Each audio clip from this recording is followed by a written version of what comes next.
Hear ye. Gather around to hear this just arrived from our Continental Congress in Philadelphia. Fellow members of the Commonwealth, we have just received from our delegates in convention in Philadelphia their decision to sever our allegiance to England with this declaration of our independence. It is as follows. In Congress, July 4, 1776, the unanimous declaration of the 13 United States of America. When in the course of human events it becomes necessary for one people to dissolve the political bands which have connected them with another, and to assume among the powers of the earth the separate and equal station to which the laws of nature and of nature's God entitled them, a decent respect to the opinions of mankind requires that they should declare the causes which impel them to the separation. We hold these truths to be self-evident, that all men are created equal, that they are endowed by their Creator with certain unalienable rights, that among these are life, liberty, and the pursuit of happiness. That to secure these rights, governments are instituted among men, deriving their just powers from the consent of the governed. That whenever any form of government becomes destructive of these ends, it is the right of the people to alter or to abolish it, and to institute new government, laying its foundation on such principles and organizing its powers in such form as to them shall seem most likely to affect their safety and happiness.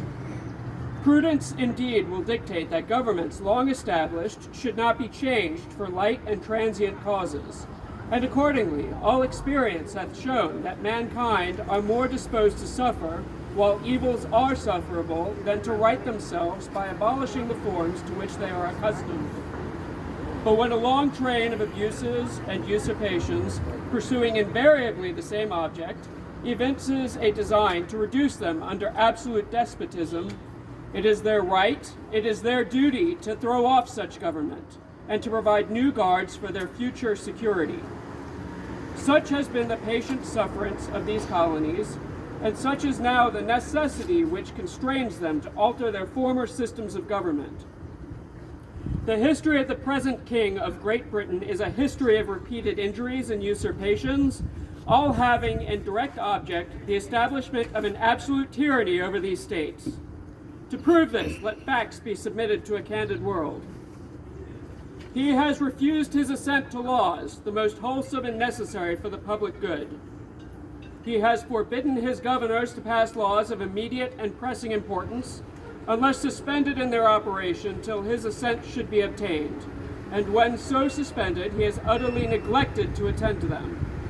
He has refused to pass other laws for the accommodation of large districts of people, unless those people would relinquish the right of representation in the legislature, a right inestimable to them and formidable to tyrants only. He has called together legislative bodies at places unusual, uncomfortable, and distant from the depository of their public records for the sole purpose of fatiguing them into compliance with his measures. He has dissolved representative houses repeatedly for opposing with manly firmness his invasions on the rights of the peoples.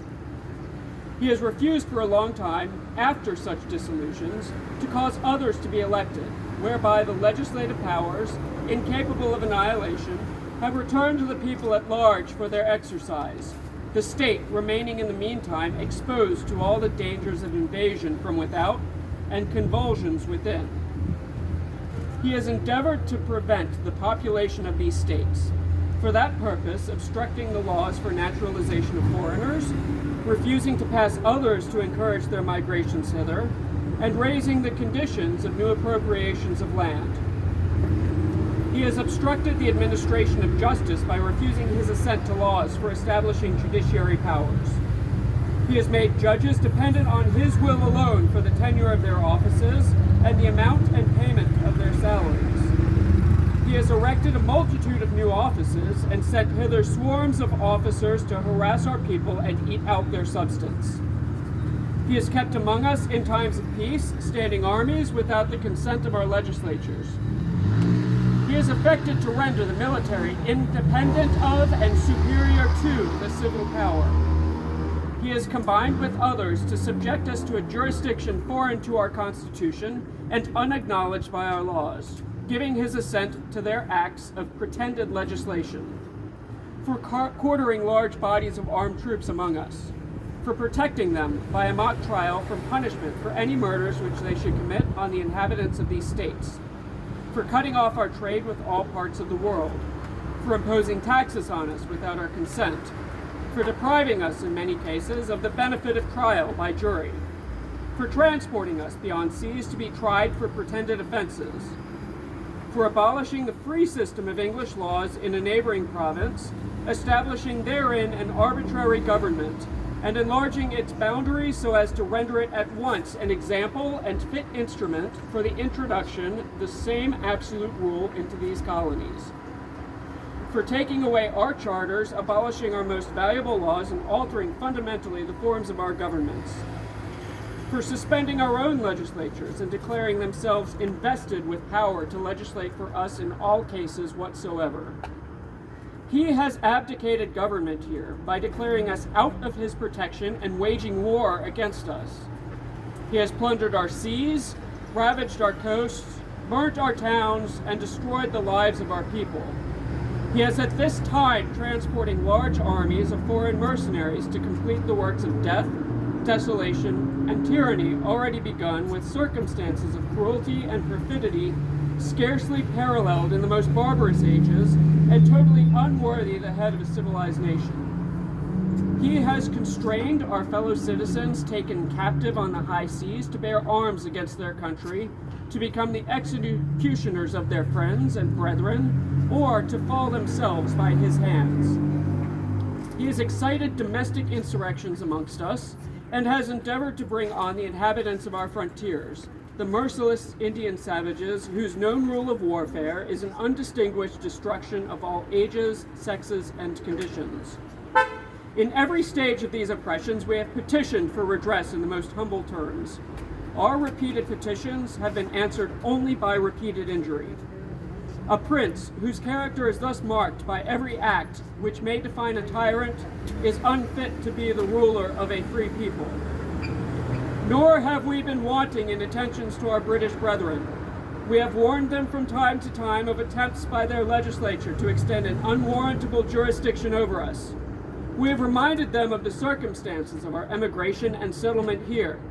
We have appealed to their native justice and magnanimity, and we have conjured them by the ties of our common kindred to disavow these usurpations, which would inevitably interrupt our connections and correspondence. They too have been deaf to the voice of justice and of consanguinity. We must therefore acquiesce in the necessity which denounces our separation and hold them, as we hold the rest of mankind, enemies in war, in peace, friends. We, therefore, the representatives of the United States of America, in General Congress assembled, appealing to the Supreme Judge of the world for the rectitude of our intentions, do, in the name and by authority of the good people of these colonies, solemnly publish and declare that these united colonies are, and of right ought to be, free and independent states, that they are absolved from all allegiance to the British Crown, and that all political connection between them and the state of Great Britain is and ought to be totally dissolved, and that as free and independent states, they have full power to levy war, conclude peace, contract alliances, establish commerce, and to do all other acts and things which independent states may of right do.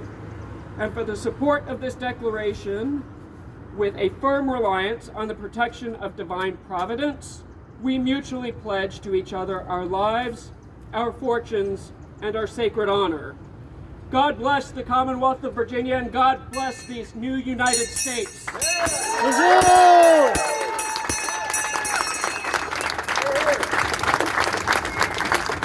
Soon we will have a copy to come out that you can sign.